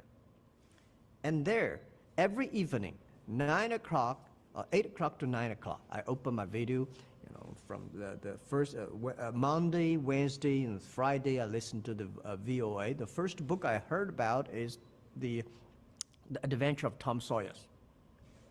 And sometimes, if the signal is better, I can listen to the BBC, English World News. When I was, trying to pass examinations for university, it was only 6 to 7% of the students can go to university. So I failed 3 times. And then all the good schools I applied for, no school accepted me. There's only the Hangzhou Teachers College accepted me. And I went there, and for 4 years I was trained there, and I thought, I should never ever be a teacher, because I never thought I would be a teacher. And after I graduated, I was the only guy assigned to teach in a university among 500 graduates because I was considered to be a good student. I feel proud of for in the 6 years in the teaching. Among 5 years, among the 6, I was elected by my students the best teacher of the university. Since 1999, I'm a business people leader for the Alibaba Group. I still call myself Chief Education Officer. Everywhere I go, I spend time with young people, sharing them my experience, sharing them my encouragement and my knowledge. In the past 16 years as a business leader and as an entrepreneur, I still work as a teacher. And I think I got my respect different from the other CEOs, that in my mind, I look at my employee, my colleagues, as the students. I want them to do better than I am. Instead of most of the business people think about the money, I think about how we can make our people better than the others. If our people better than the others, then our product and service technology will be better than us. Everybody can be teacher. You can share your experience, share your knowledge. So, because people worry today the world is a lack of the teachers, and the students are lack of the teachers. Right? You can always say, it was difficult for me to learn English, but then somehow I managed to learn, right? And rather than saying, I just got into the teaching profession, he still adds a bit of drama there, says, my application was rejected by all the colleges. The only college that accepted was this. Dramatizing things. Come on, it's in our blood. We do it, okay? And why not utilize it to convey your information better while giving presentations? Take, for example, our own parents or grandparents. When they speak about their days, how does they say? Our time was not like this. Our times were completely different. Now you have so much of privilege, but then we did not have it, right? We used to walk, for 3 to 4 miles to fetch water. We used to, get only one pair of clothes per year. What are they doing? Nothing but dramatizing things, emphasizing on certain factors to bring in that element of drama. Now, why is this drama important in presentations? It's important because it caters to the inherent human factor. You like a bit of entertainment. You want to invest your emotions. When there's a bit of drama, like for example, when you saw this interview of Jack Ma, obviously you're not seeing it as just an interview of any other CEO because he's giving a story behind it. This is the importance of storytelling, narration. One of the quotes says that, I don't remember who said it, but one of the quotes says that the most influential people or the most powerful people in this entire world are the storytellers, because that stories, gets carried on from generations to generations. Similarly, when you hear stories, so we are attuned to listening to stories. So when you bring in a story factor, when you bring in that drama in your presentation, people enjoy it. When they enjoy it, it registers better. What the information you want to convey, it's conveyed in a better way. That's why drama is important. Okay, you can bring in this drama. Like, for example, you can always say, this is my 2 cents on this particular product. I said presentation is all about expressing your thoughts, right? Maybe you're pitching a particular idea. You can just say, this is my idea. I think this is going to be beneficial to the organization. Rather, you can say that, people, this particular section of people, to whoever your, target audiences are facing this particular difficulty. In order to make ease, give them some ease from that difficult situation, we are bringing in this particular product, which is going to, you know, create these things, like, help them in this aspect, and in turn going to give us this much of profit, right? Horlicks can always say that, this is a nutrition drink that you're going to drink, and it's going to help you in whatever. You can say that, but how does Horlicks present its ads? It says that, so many people in India, children in India are malnourished. Now how are you going to help them, or kind of, avoid that malnourishment by giving this? They show a particular kid who is, a bit shorter. He or she wants to grow taller. Then you're like, okay, he wants to achieve that, he wants to become tall. Now how are you going to help? Horlicks comes to the rescue.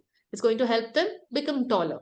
right? There's a woman who is struggling to make ends meet, working in office and in home as well. So how are you going to give her some relief there? By introducing some equipments which are easy to handle, kitchen equipments, right? Bringing in drama. Drama is everywhere. Even in presentations, it's there. You just have to recognize it. Okay. Am I being clear here? Is this clear to all you people? What do I mean by drama? Yes, no, anything in the chat section, please? Is this clear? Yes? Okay. Thank you, Miraj. Thank you for responding. Okay. So this is all about drama. Yes, Najiba, thank you.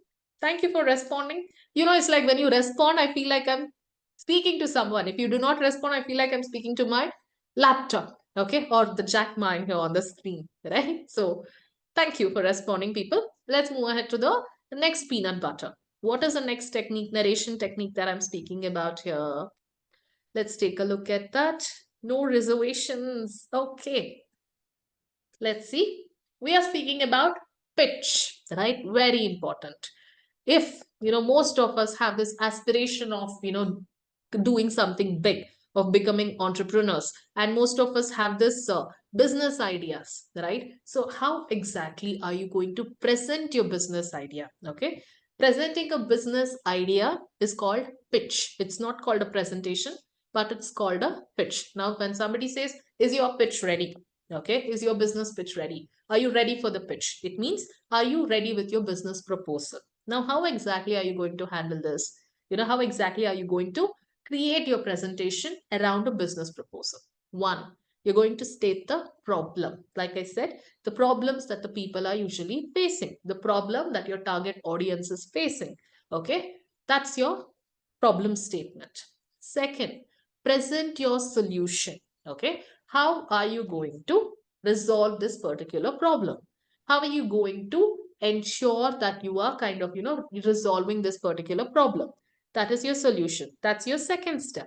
Third, explain why people should trust you, right? A lot of people give a lot of solutions, give a lot of ideas, but why is your idea better? Why is it going to work, right? Why should people trust you? Because you have so many years of experience, or because you have done a thorough research, or because you have interacted with your target audience and got your data from the grassroots. Why? What is it so special about your solution? Why should somebody listen to you, or, go ahead with the solution that you're proposing? Why? That is your explanation on people saying, why should they trust your solution or you? Okay, that's your third step. Fourth is describe your value proposition. How is this going to be different? Or how is it going to be something better when compared to the rest of the people or rest of the business? That is your value proposition, what we call as unique value proposition. What does it mean? How unique is your solution? How unique is your product? How unique is your idea? You have to kind of emphasize on why is this special? Why is this so different? Something which others have never tried. Something this particular target audience have never been targeted, have never been cared for. Why is your solution so different, so unique, right? Unique, you understand, right? Unique is out of the box, out of the general thing. So that's describing your value proposition. Last but not the least, and the very important thing, I spoke about it in the beginning of this presentation also. At the end of the presentation, in case you need, or most of the times, if possible, you have to include a call to action. That is, what do you want your target audience or your audience to do? Do you want them to agree to your business proposal? Do you want them to go ahead and invest on your proposal? Do you want them to go ahead and understand what is being presented? Call to action has to be clear. What is it that you want them to do? That has to be made very clear. And this, with respect to presentation, is always there. But with respect to the pitch, that is your business proposal, it's all the more important. Okay. So, what is first step towards, giving a business proposal or pitching a business proposal is state the problem. Status quo, situation, what we spoke about, right? Situation, problem, then present your solution, resolution. right? Third, explain why should people trust your process, trust your idea. Okay. Next is describe your value proposition. That's how unique your idea is. You have to speak about that. And what do you want your audience to do? That has to be clear. That's your CTA. Now, what exactly do I mean by that? You will understand what exactly did we see, all these 5 steps. What do I mean by that? It will be much more clearer to you when you look at the video in the next slide. Okay, so kindly pay attention to that and tell me what is your view on that particular video, or how do you connect that with this particular slide about pitch that we are speaking about. Okay, now go ahead and take a look at this video. Next into the tank is a kid entrepreneur who wants to help other kids fulfill their entrepreneurial aspirations.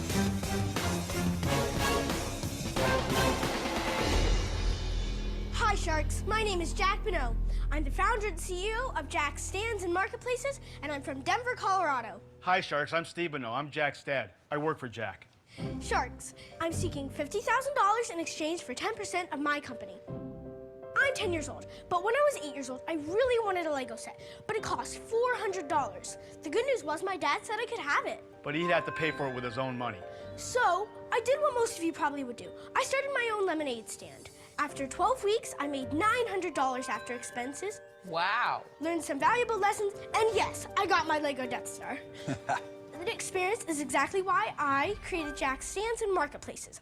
Jack Stands and Marketplaces provides kids and their families opportunities to learn about entrepreneurship, business, financial literacy, while having fun and making some money. We provide everything except their mood and their enthusiasm.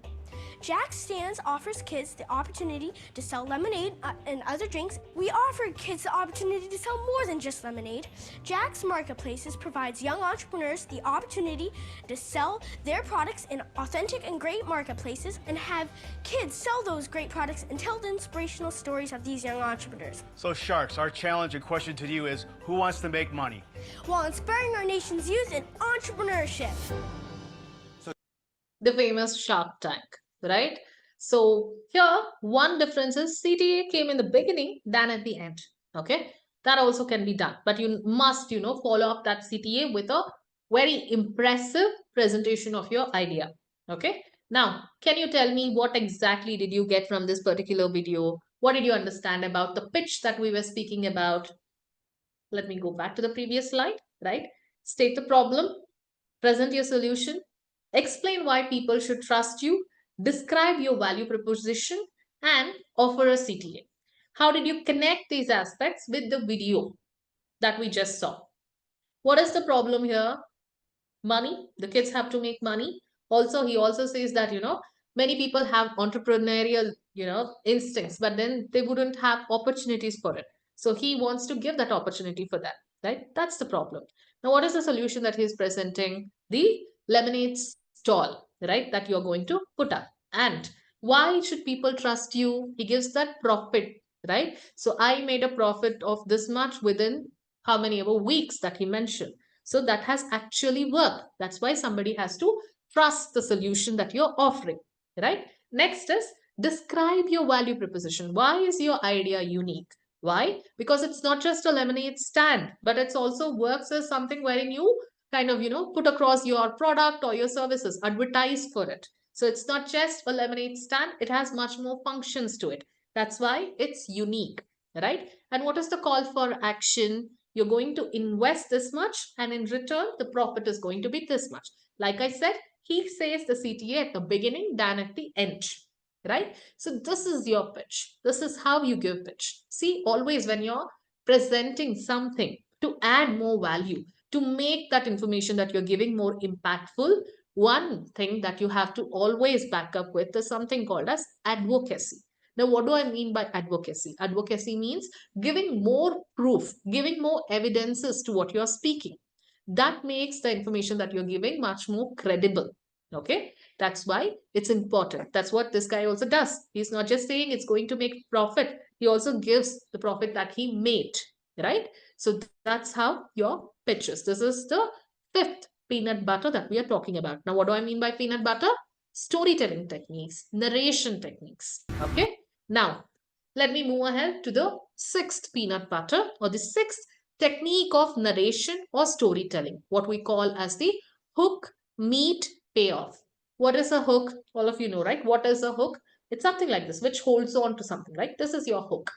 So, what is a hook here? A hook is nothing but something that ensures you get the attention of your audience. Where do we use a hook? It's like a peg. Where do you use it? To hang something onto it. You use a hook to catch a fish, right? That's your hook. So here you should use something as a hook to grab the attention of your audience. Now, what is the hook that I'm speaking about here? The hook here can be something like a information, a unique information, a startling information, right? Something like this has never happened before. This is the very first time a company is launching a product like this in the entire Asia, right? Now, when I say this is something that we are doing for the very first time, no ever company has tried this earlier. We are the very first ones to do this. When I say all these things, right, it grabs the attention of the audience. That's what we mean by hook. Okay, anything. Or when you give some startling data, do you know, by applying this particular technique that I'm speaking about, a company made a profit of say 150%. That's a startling data, right? And that grabs the attention of the audience. Oh my God, 150% of profit. How did that exactly happen? And what is the methodology that he or she is speaking about? I will be interested in it now, right? So you must grab the attention of the audience by giving some information which is startling, which is, unique, which is something that will grab their attention. That's your hook. Okay. Meat is nothing but the data that you want to give, right? What is the information that you want to convey? Like, for example, in the previous presentation, the pitch, right? Your business proposal, that's your meat. Okay. Like, for example, if you had to go back to the previous, video, the boy could have said, I made a profit of these much of this percentage within the first 2 weeks of starting my business. Now, when he says that, obviously your mind will go, oh my God, he made so much of profit. What business is he talking about? Then you will start paying attention. Then he speaks about his lemonade stand. That's your meat. Okay. Third is payoff. Payoff is nothing but the call to action. What do you want them to do? What do you want your audience to do?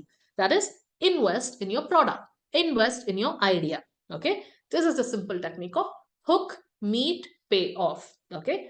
Hook is some data, some information through which you ensure you grab the attention of your audience. Meet is your proposal. Payoff is your call to action. What do you want your audience to do? Okay. Let's see more of this, or understand more of this with the next video. And by the end of the video, I need at least one review of what do you feel, what the video is all about. Take a look at this. This is very interesting. Tell me, what is the hook? What is the meat? What is the payoff at the end of this video? Very interesting. Kindly watch it. Uh-oh. Looks like we got a serious baby situation here. Little Paul pulls an all-nighter. Again. So let's fix this for the two of them. Hey, Mercedes. How may I help you? Activate the baby protocol. Play music. Darken windows. Set ambient light.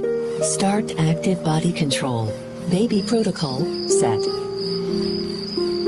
Okay, well, that's a bit too successful.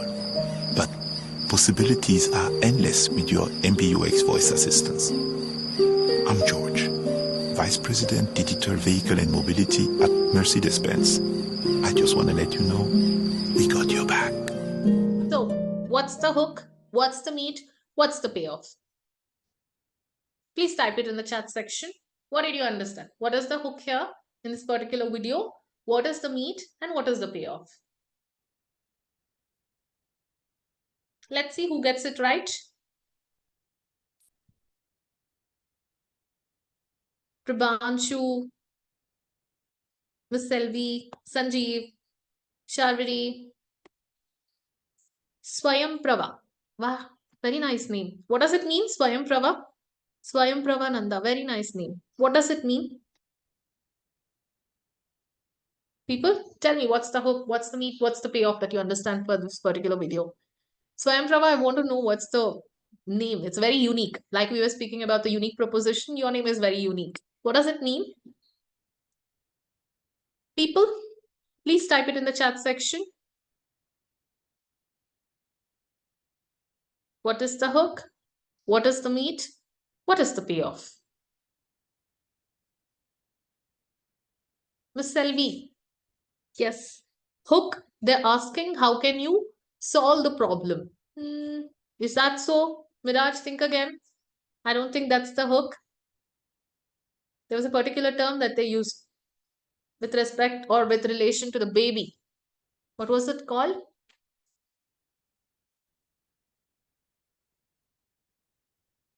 Come on. The previous one, I explained the technique in the video. Now you tell me.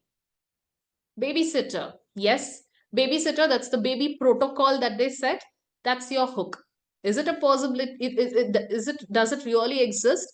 Maybe not, or maybe in, Western countries, developed Western countries, but not as of now. Or I don't remember or know of any brand that has the baby protocol as of now.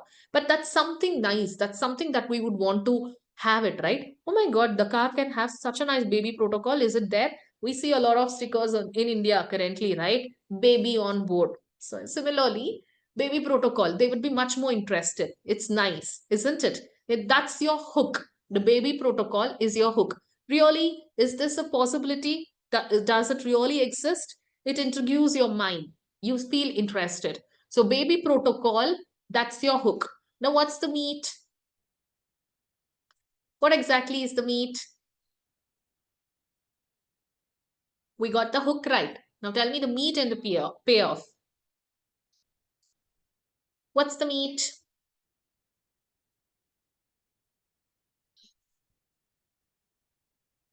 Come on.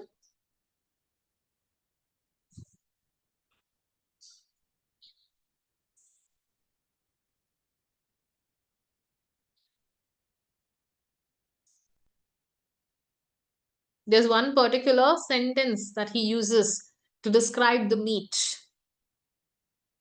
You have to go back to the video and think. Shall I play the video once again? Will it be helpful to identify what's the meat? What the payoff?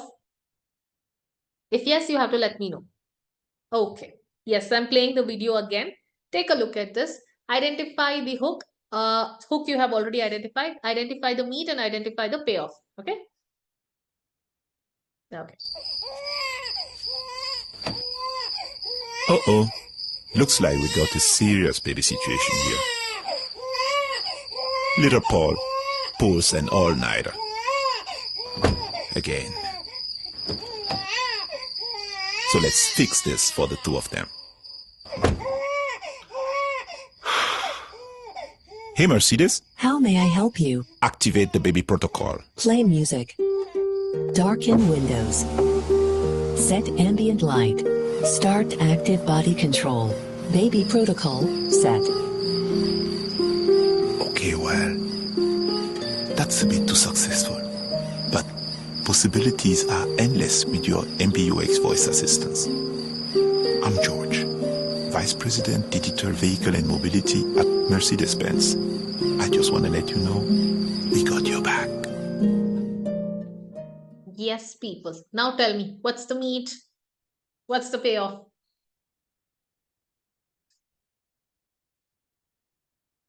What's the first sentence that that person says when he comes into the frame?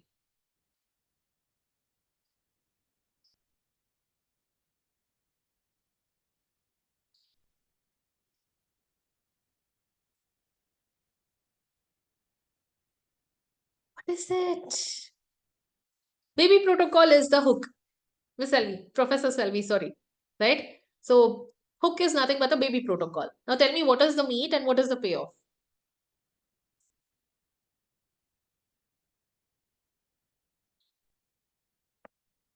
What's the meat? What does he say? First, when a person comes into the frame, possibilities are endless with some voice assistant that he says, right? So that's your meat. What are they doing? They are selling, right? Yes. Baby protocol is the situation. Yes, ma'am. That's right, Miss Ellie. Right? So the meat here is nothing but that voice assistant feature that's been newly introduced. That's your meat. That's what they're trying to sell, right? Hook, or sorry, the payoff. Now, what is the payoff? Can you identify the payoff? I identified the meat for you, right? You people identified the hook. I identified the meat. Now, can you identify the payoff or the call to action that they want to take? How do they specify it? How do they say it? Here, you have to pay attention to the last sentence that he says.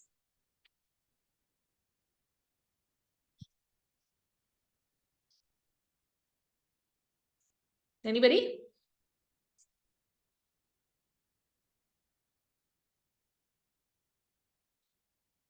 Nobody? Come on.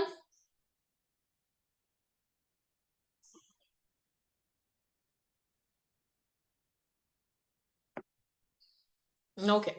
Since there is no response, I'll tell you. Okay. So the payoff for the CTA is nothing but when he says that, we have got your back. That's Mercedes, we have got your back. Means what? He is giving the brand proposition. So we are a premier brand. So you have to, trust us or buy products from us. Though it's not being said overtly, right?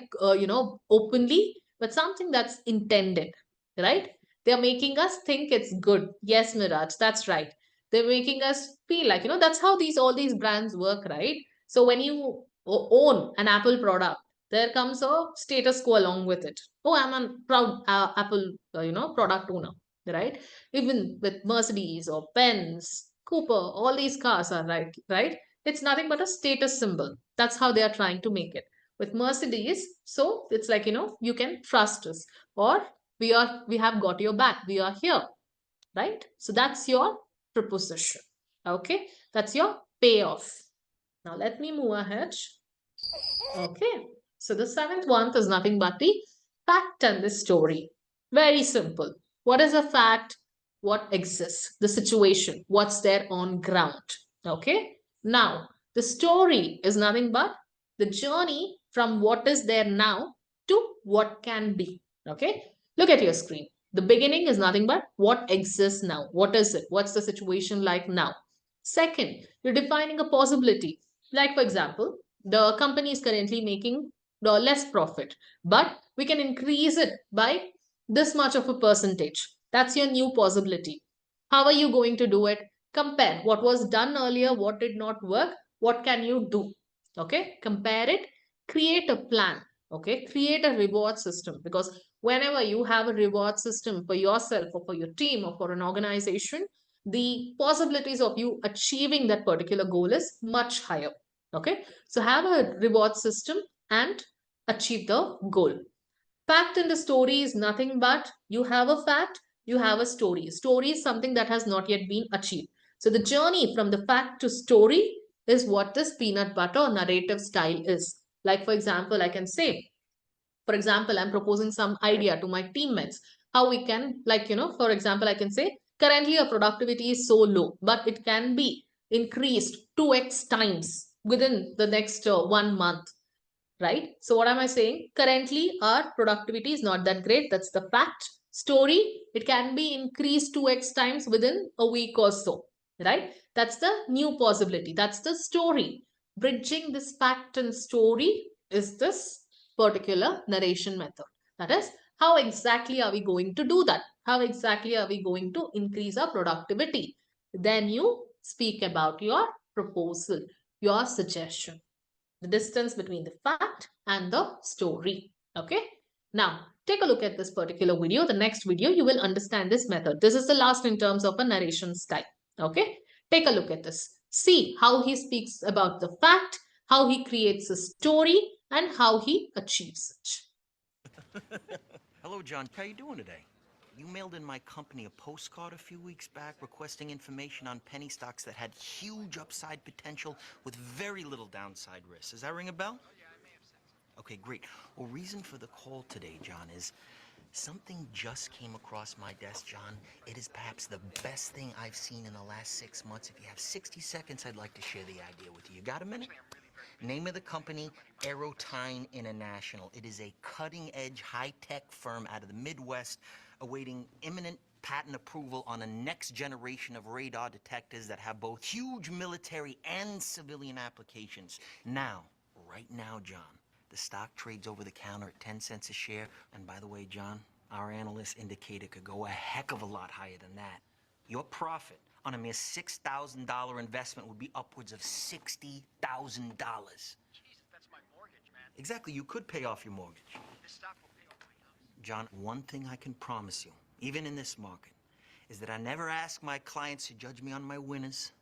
I ask them to judge me on my losers because I have so few. And in the case of Aerotine, based on every technical factor out there, John, we are looking at a grand slam home run. Okay, let's do it. I'll do $4,000. 4,000, that'd be 40,000 shares, John. Let me lock in that trade right now and get back to you with my secretary with an exact confirmation. Sound good, John? Great. Hey, John, thank you for your vote of confidence, and welcome to the investment. Right? Fact is nothing but that Aerotime company is nothing as of now. Right? Story is he's giving so much of hype saying that it's such a big company and you want to invest, right? So his main goal is to make the person, whoever is receiving the call, to invest in shares for that particular company. And he ensures that, that person agrees to invest. How? By showcasing the story. Here, another thing is the person whoever attended to the call doesn't know the fact. But that's how, companies currently work, right? You promise the stars, but at the end of it, you give the moon, right? In a similar way, because stars are much, much, much more farther than the moon. So you promise the stars, but you give the moon. That's how most of the things work. If you have seen all these memes that goes on in Instagram, right? What's the client expectation, budget, and how do you give, right? But ethical or not ethical, whether willing or not willing, that's how companies work. So it's a journey to impress someone. It's a journey between the fact and the story. Okay. Hope this particular narration style is clear to you. Okay. With that, we come to the end of the narration style. Now we will speak about delivery. Now, what do I mean by delivery? Narration is how you present the story. Delivery is how you conduct yourself during that presentation. First thing, you must have an open body language. Now, what do I mean by open body language? Open body language means you shouldn't clasp your hands together, fold your hands together, cross your legs. We close it, right? When I'm clasping my hand, when I'm folding my hand, when I'm folding my legs, what am I doing? I'm having a closed body language, right? So, have this recorded presentation. Yes, Professor Selvi, we can have it. Okay. So, having an open body language is very important. On the other hand, when I keep my hands open and when I move forward, that means I'm interested. When a person is sitting back and closing their hands and listening to you, that means they're not interested. They're sitting there just to judge you. So it's always advisable to have a open body language. That is, do not cross your hands or legs, keep it open. Okay.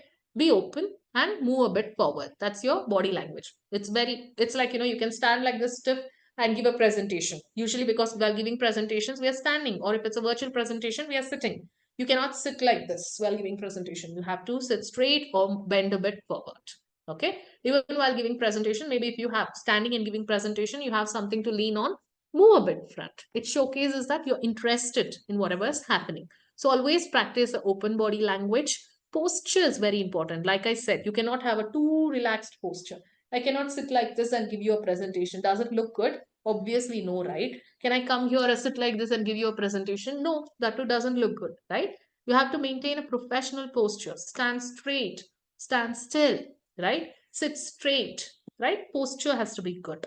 Tone. Now, when I say tone, you cannot be too high pitched, you cannot be too low, right? You have to maintain a mediocre or a mid-level tone. That's one thing with respect when I speak about tone, about the voice. That's what I mean. Another tone that you have to keep in mind is the way you use the language that you use. Like we discussed in terms of the content, the language changes according to the person, to whosoever you're presenting. In a similar way, the tone should change to whosoever whenever you're presenting. Like, for example, when you're presenting not so great information, like we have suffered a loss of, around 30%.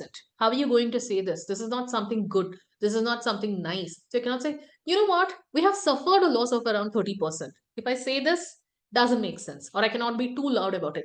We have suffered a loss of 30%. Can I say that? No, right? Obviously, it doesn't sound well. So you have to alter your tone to suit the content, to suit the situation. So when I'm speaking about something that's not pleasant, that's unpleasant, you have to speak. We have suffered a loss of around 30% in the previous quarter. Tone has to go low when the information that you're presenting is not that pleasant, right? That's what I mean when your tone has to change. One thing, like, some of you said at the beginning of the presentation that, confidence is something that you have to work on. One key factor in terms of maintaining your confidence is to have a good eye contact with your audience. Look into the eyes of each and every person. One thing is, when you're giving a presentation, you are, in the eyes of many people. Everybody is looking at you. They would be willing to, find faults, or they would be waiting for you to make a mistake. Do not give a chance for that. Be confident, be bold, look into the eyes of each and every person, deliver, say what you want to say. Maintain a good eye contact. Okay. Keeping your non-verbals in check. Now, what do I mean by keeping your non-verbals in check? Non-verbals is nothing but, when you're speaking, it can be something, because especially when you're a bit nervous, it so happens that, this particular project is mm, right, or even swallowing your saliva, right? All these things are your non-verbals. Or you can be fiddling around with something, a pen or a marker, anything. You're fiddling around, or you're shaking your leg. All these are your non-verbals. All these have to be kept under control. Okay, because the audience are very intelligent. They will pick on all these things. With these, they will start judging you. Okay, so when you're putting yourself across there, put yourself in a better way. How do you do it? By keeping your non-verbals in check. And like I said earlier to someone, being confident is not something that happens overnight. You have to practice, you have to take chances, you have to get out of your comfort zone, put yourself out there, take a chance to fail, and then only you're going to succeed. Then only you will become a confident speaker. Until and unless you put yourself out there, it's a highly impossible task for you to be a confident presenter. Okay, so you have to get out of your comfort zone, put yourselves there, fail a couple of times. The third time or the next time, you're going to win. Okay, so that's about confidence as well, right? Next is reading the audience in the room. Very important. It's not just like the audience is paying attention to you. You too have to pay attention to your audience. How are they reacting to whatever you are saying? Are they interested? Like, for example, some people might be yawning, some people might be looking around somewhere, someone might be busy on their cell phone. What should you do at that point in time when you see that your audience is distracted? Try to get their attention. How? We spoke about the hook. Give some information there, or bring in some humor. Speak about it. Like, if you have a good sense of humor, you can crack jokes just then and there, or you can bring the attention of the audience back by saying something that is nice to listen, right? Like, for example, if somebody is looking at their cell phone, you can always say that, oh, there seems to be something more interesting than my presentation. Is it so? Done. What are you doing? You're catcalling there as well. Now, what do I mean by catcalling? You're calling out that person, the actions that they're doing. Somebody is yawning, you might say, oh, is the presentation so boring? Or, hope you had a good sleep last night. Right? You're catcalling that person. That's how you get back to the attention. That's how you read the audience in the room. For that, you have to look at each and every audience. That is, you have to maintain a good eye contact. Last, feedback. Okay, at the end of the presentation, always ask your confidence. Do not go and ask anyone and everyone, because not everybody is good to you. Some people might be waiting for you to fail, right? So always ask for feedback from your confidence, or from people to whom you're answerable. Like, for example, if it was your manager who trusted you and gave you an opportunity to give a presentation, you can always go and ask him or her, how was the presentation? Is there something that I can improve on? You have someone, a colleague whom you trust, go to them and ask, how was the presentation? Did you like it? Is there something that I can improvise on, something that I could have done better? Take the feedback. Taking feedback is also an art. Do not take anything and everything that comes your way. Understand what's being said, Analyze whether it holds good, whether really you need to act upon it. If you feel yes, then you will act upon it. If you feel no, it's something that's just said, leave it aside. Okay. So this is how you deliver your presentation. Okay. Next, last but not okay. There is one video, but I think we are running out of time, so I'm just skipping it. Okay. So let's move ahead. Virtual presentations is the norm of the day. A lot of presentations happen virtually. So what are the things that you have to keep in mind when you're giving virtual presentations? One, do not wait for people to ask you to switch on your camera. Okay. Switch it on beforehand. Okay. Switch the camera as and when the meeting starts. Okay. And you cannot be too close to the camera or too far from the camera. Maintain an ideal distance, that is 3 feet distance from the camera. Okay. And sit in a well lit place. Have a nice background. Nice background doesn't mean like, you need to have nice flowery things, just that it has to be clean and neat. If not, use virtual backgrounds, use the filters. Okay. Next, always ensure you're audible. Check for the technicalities. Is there anything that, if you're playing a video, whether if it's being played, if the people from the other end are able to listen to it, or is there any software that you're using, is it smooth? Do your technical checks beforehand. No bias attire means you have to be dressed formally, like how you would go to a office, right? When you're going to an office, you are dressed formally. In a similar way, even when you're giving presentation at the comfort of your home or anywhere wherever you're sitting, you have to ensure that you're dressed formally. Okay. Just because you're not in the office doesn't mean you sit lazily or you're not well groomed. You have to be well groomed even in virtual presentations. Last, makeup. Have a minimal makeup. And boys, I don't say makeup, but then comb your hair, be neat and presentable. Okay, these are some of the things that you have to take care when it comes to virtual presentations. Last but not the least, a few tips. First, arrive early. When you come early, you understand your environment, you feel at ease, and you will be relaxed when you give your presentation. So always be a bit early. Okay. Second, become familiar with the environment. What is there? How much can you walk? Is there something? Do you have a remote to change the slides? Right. And is there, where are the light switches of the light so that you can switch off and switch on during the presentation, right? So get to know your environment.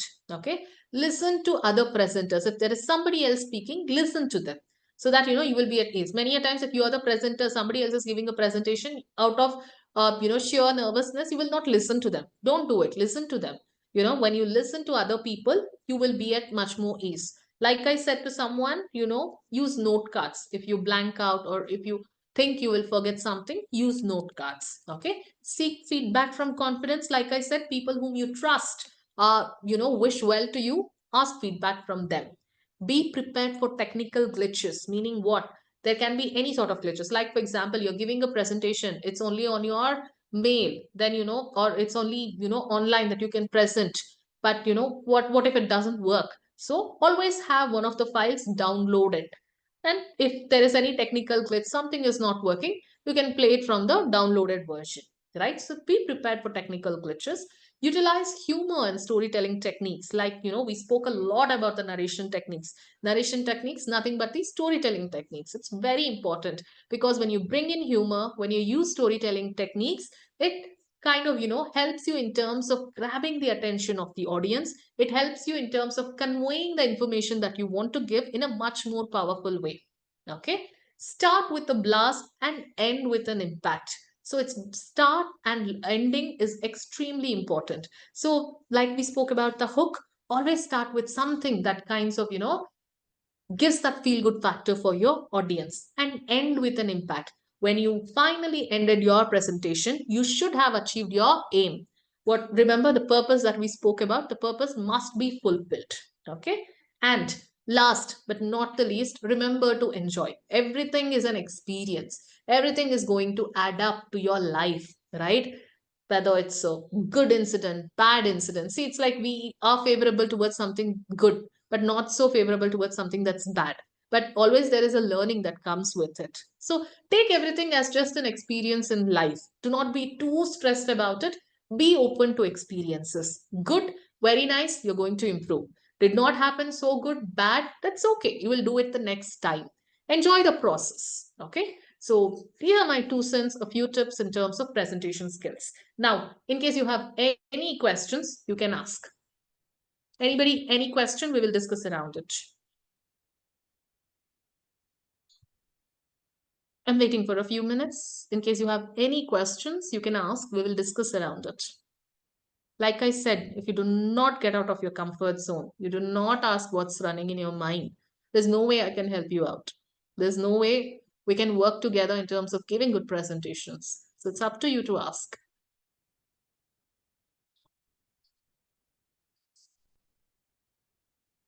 No questions? Okay.